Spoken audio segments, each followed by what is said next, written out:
Hi, welcome to HardReset.Info channel. In front of me HP OfficeJet Pro 8025E, and now I'm gonna show you how to enable or disable sounds on this device. First, you need to open the control panel, then click Settings button, scroll down, firstly find Preferences, then scroll down and find here Sound Effects Volume.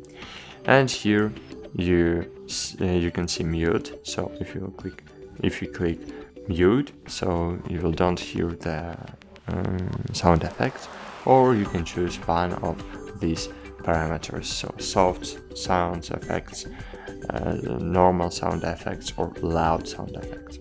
I prefer to use mute. That's it. Thanks for watching, like this video, and bye. See you.